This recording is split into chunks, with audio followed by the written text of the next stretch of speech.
Hello friends and welcome back to the channel. In today's video we're going to add 3 new species to the 100 species ecosystem tank. We're going to add black Kuhli Loaches, red Racer Nerite Snails and Ludwigia Glandulosa plants. The highlight of today's video is definitely the black Kuhli Loach, a predatory fish that brings a whole new energy to this tank. Also, we're going to see how the Ludwigia Glandulosa plants and the red Racer Nerite Snails do, and we're going to finally, in the end of the video, feed our fish. And please stay tuned until the end of the video because there's a major new announcement for this channel. Let's jump right in. So let's start with unboxing our Kuhli Loaches first. And there's a reason why they were the favorite oddball fish of you guys in the community section. They're super cool. They look like little eels and I just love them. And also, let's open the box of these red Racer Snails. And they're called red Racer Snails for a reason, or red Racer Nerite Snail rather, because they have this beautiful red shells. One of them is trying to escape the transport box because maybe it thinks the new scape won't be as beautiful as the scape that it's getting into, but I'll put it back in quickly and then we can start with the acclimation process.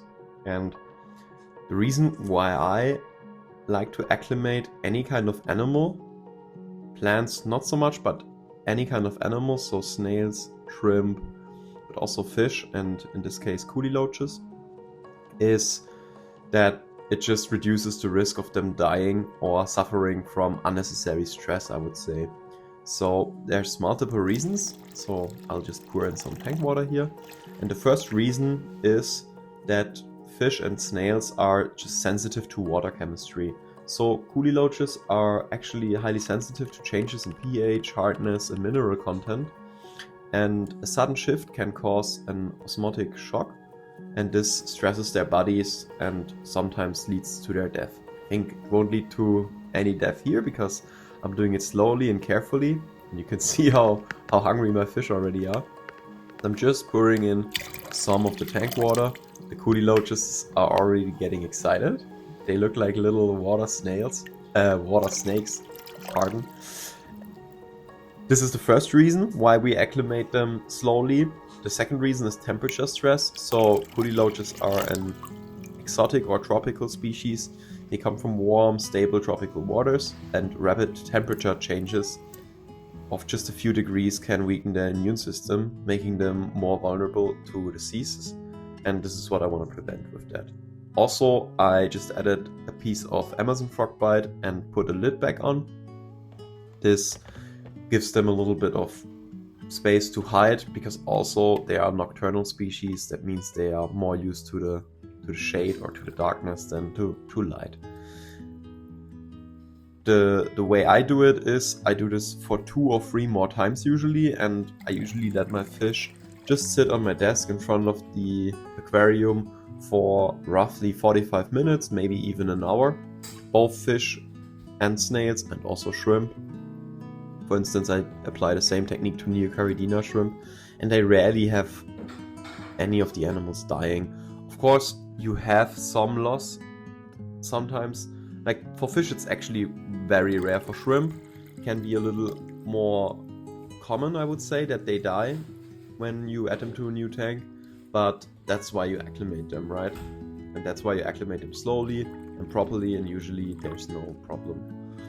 Also, oxygen levels can differ from your tank versus their transport box, and also ammonia and nitrite is probably very different. So for these reasons you want to acclimate them slowly. And now what I'm doing is I want to pour out most of the water of their transport container. Now my wife was a little bit scared there. She filmed me while I was doing that because we were afraid that they would end up in the sink, but that's why I used this net here. So I tried to catch them with the net in their transport box before, but this proved to be extremely difficult because they are super fast swimmers. So in the tank they often chill, but in this box here I couldn't get them because they were highly active, I would say. And here you can see them one last time before they enter the tank. And now let's pour them in. Super cool. All three are already in there, and you can see also from this view, from further away, that they are almost transparent. So I got these, they're called black Kuhli Loaches, I think, although they are not black at all, at least right now they are not black. In 1 or 2 days they will turn darker, because usually fish are just a little more transparent and less colorful when you add them to a new tank. This is because of the stress. I think the blood contracts in their vessels or something like this, and this leads to them being a little more pale, I would say. And now what was interesting, I added them to the tank and one of them started exploring right away. Super cool. The new fish checked him out, the old fish checked him out, and they at the beginning thought that the Kuhli Loach was food. And I mean, I don't know how to say this, but the Kuhli Loach is not food. It's actually quite the opposite. So later you will see some footage where one of the Kuhli Loaches snacks one of the Guppy fish, so one of the endless guppies. At the beginning they thought that the Kuhli Loaches were food, which I found was quite interesting because they are like 5 times, 6 times the size of the Guppy fish already. They will grow even larger, but yeah, guppies are just naturally curious, right? So they think anything is food that I add to their tank. Now, Kuhli Loaches at first glance might just look like a tiny eel hiding in your aquarium, but this fish has some extremely interesting and fascinating secrets. And I just wanted to tell you some amazing facts about the Kuhli Loach, also known as Dornauge in German, and I will explain why it's called Dornauge later. So first of all, their natural habitat. Kuhli Loaches are native to Southeast Asia, and they are found in slow-moving rivers and streams, and often in sandy or muddy bottoms covered with leaves. And basically they love messy and natural environments, which also to some extent I try to create here in this tank. They have a nocturnal lifestyle, so you shouldn't expect to see them much during the day, because these guys are nocturnal, which means they spend the daylight hours hiding and only come out at night to explore and feed. Now in my tank, at least in the first week, as you can see here, or in the first few days, they chill out anywhere. I think this one is sleeping at the moment, but they were also quite active from time to time, and you will see that in a moment. They have a very unique body shape, so their eel-like bodies usually have dark bands across a yellowish background. Not in my case, because I got this black quote-unquote variety. This not only looks cool, but also helps them to blend in perfectly with roots and plants, so it's actually tough to see them at right now, right? The one that is hiding in the back there, you can barely see it. And this is because it's their natural camouflage color, I would say. Now, if you're German, you might be familiar with the name Dornauge, which means or refers to thorn eye, and it's accurate. These fish have actually tiny and retractable spines under each eye, which they can use for defense. Now, I couldn't film how they use that yet, but this is quite interesting, and I didn't know, or I always wondered why they were called Dornauge in German. And my Kuhli Loaches, they like to chill out in this section of the tank here a lot. This is where they first entered the tank, and I don't know why they always stay there. Maybe they are laying eggs, but I don't think so. I actually also zoomed in and checked with my own eyes, but there were no eggs.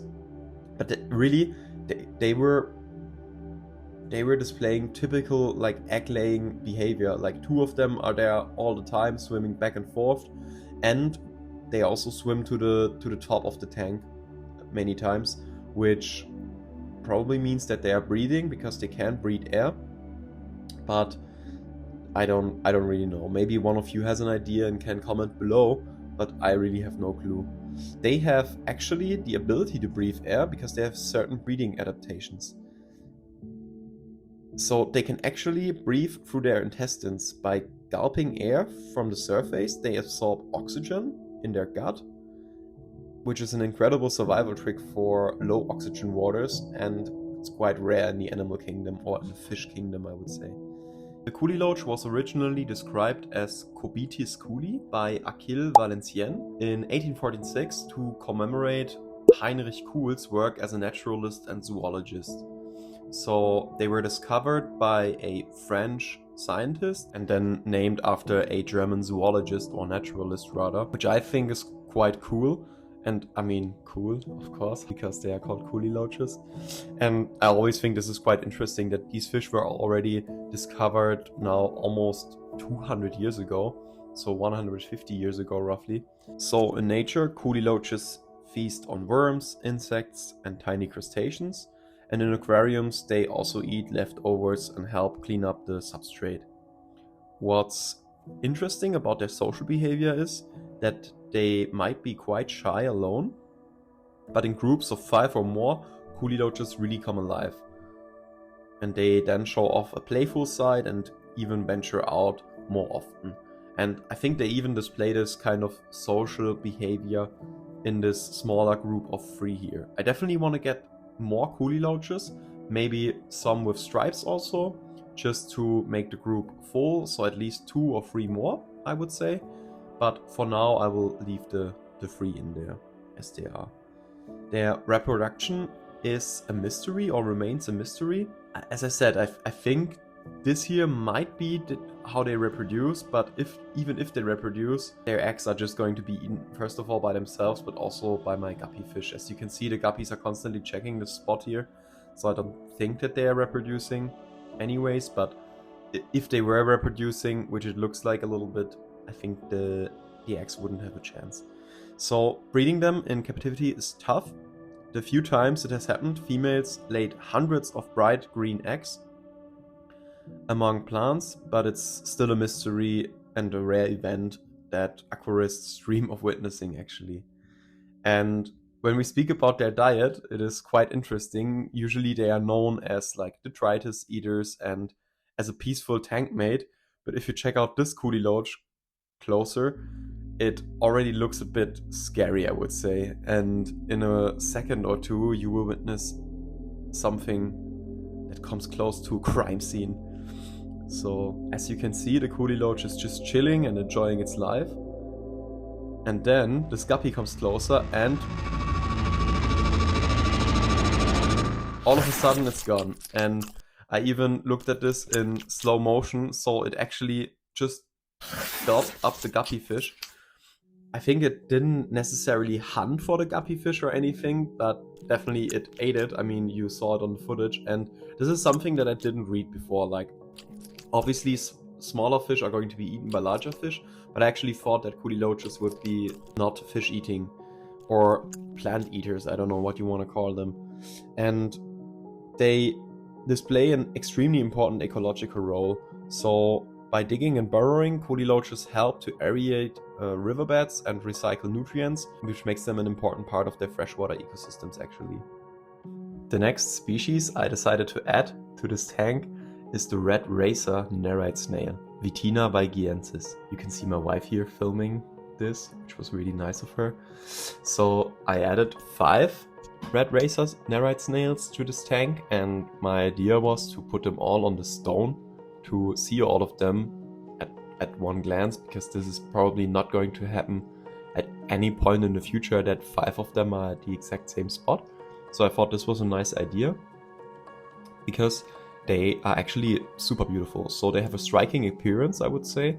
They're famous for their bold shell patterns, and you can see that the patterns of their shells are also very, let's say, heterogeneous. So they look all super different from each other.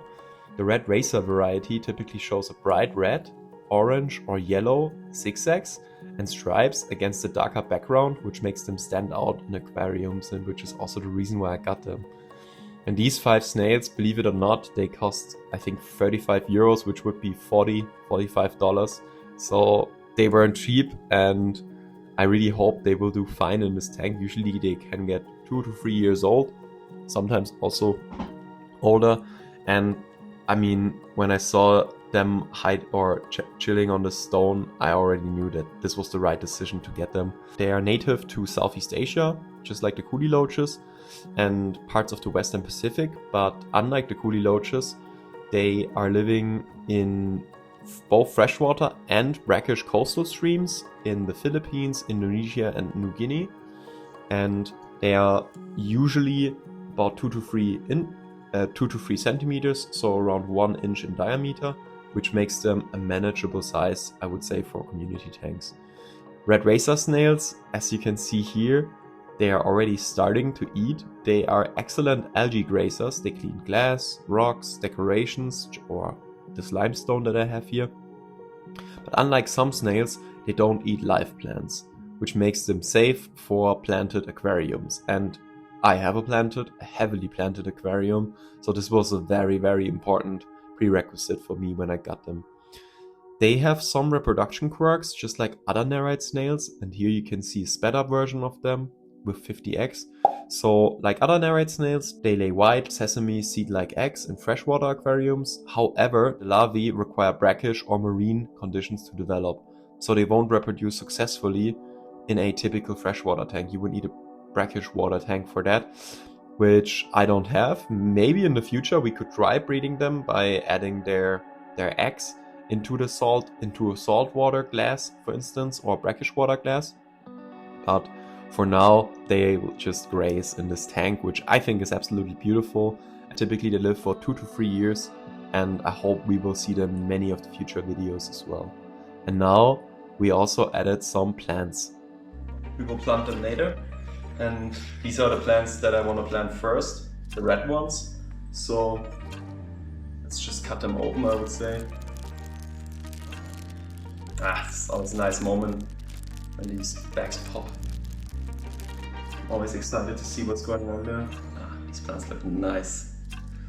So what I do is I remove this little pot, and usually there's this rock wool in there, and I always want to get rid of it because it's unnecessary and it's sometimes a bit hard to get out.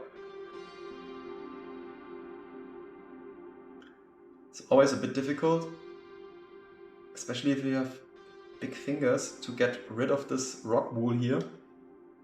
But I really don't want to have it in my tank, and I don't want to cut it off because then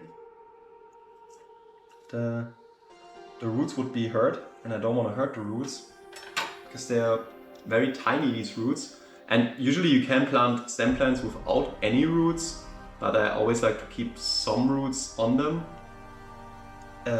Otherwise I think they would just take a little longer to grow.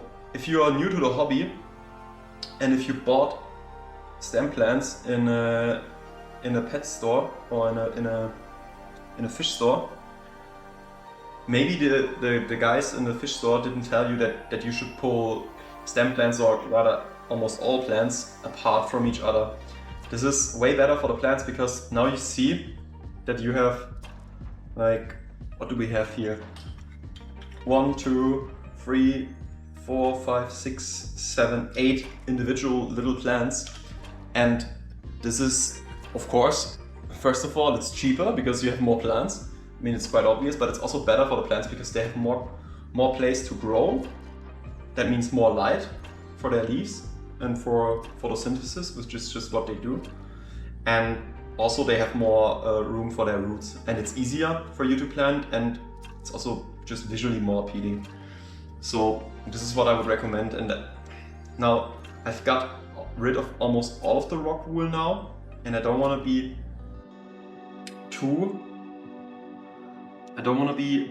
put too much rock wool away, so there's still some leftover rock wool, but I don't want to put this away or rinse it away or something, because the risk then would be that they break, and I also obviously don't want that. So I think we are done with these, and we can go to the planting, which is the most interesting part. Plant at the same time, but now we have the first one here.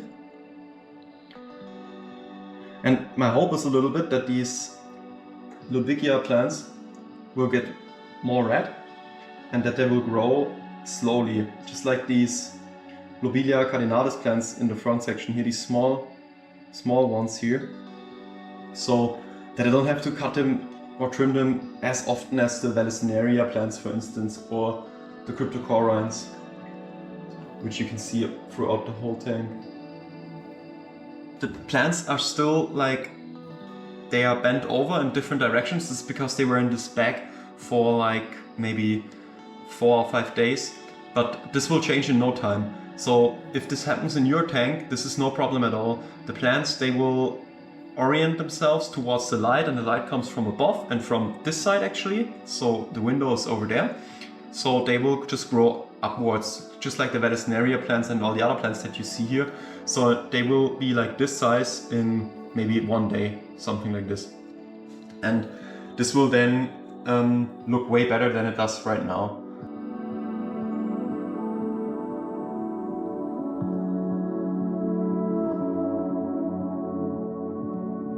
Now we are going to give them their first treats.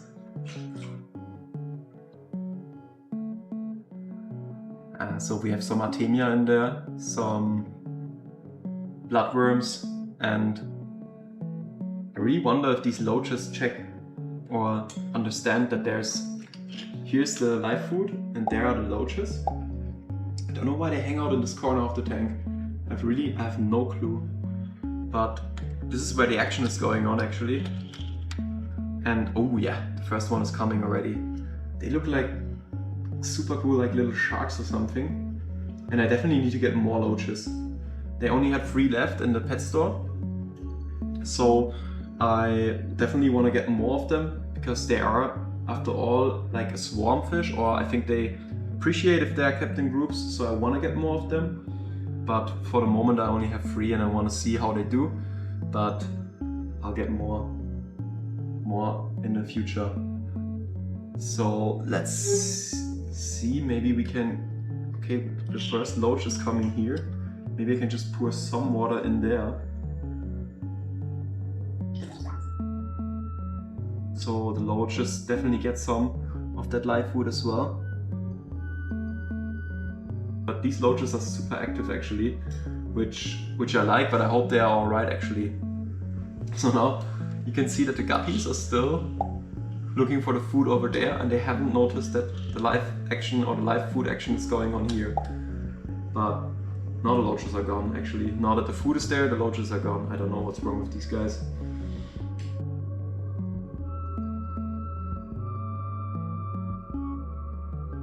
Thanks for staying until the end of the video and watching the video. And as promised at the beginning of the video, I have a new announcement for you guys. So I'm finally monetized on YouTube. That means anytime you watch something from me or from my channel, I'll get paid through the YouTube or Google AdSense model. And also some people have signed up for channel memberships. And what I could do now is just take this money and after like 1 or 2 months go and have a dinner with my wife, because it's actually not that much. It's like $10 per week or something like this. It's not nothing, but it's not as much as you would maybe think. Or I could take half of that money and spend it or donate it on a noble cause, let's say. And I would love to know what you guys think about this idea. Like, my plan with this channel is, of course, to educate people and to just share my hobby and to create a community of fish keeping enthusiasts. But also, beyond this, I would love to do something good for the world. I've been actually super lucky to grow up in a first world country with good access to education, with a good job, with a decent and stable family, which I really love and appreciate, but I would love to give something back to society. And with this channel, I would like to do that actually, with all of the income from that. And what I would love to do is to also include you there. So I would like to start finding like a project where we could spend money on. And at the beginning, it's going to be just a few bucks, but maybe if the channel grows and you guys watch more of the videos, we will generate more revenues with this channel. And I also want to be transparent and just always share the revenues that we make through the channel. So far it's been $12 and we could spend half of it. So let's say $6 we could spend on a noble cause, but I would wait until the end of the month. So we have some significant amount of money and then we can start and donate the money. And I would love to hear you guys' thoughts on on this idea. Maybe it's a dumb idea, maybe it's a good idea, but I want to know what you guys think about it. And I also want to know where we should spend it. Should we spend it on animal welfare? Should we spend it for children? Should we spend it for sick people? For whatever? Put your thoughts in the comments below, and I'm curious to read and discuss.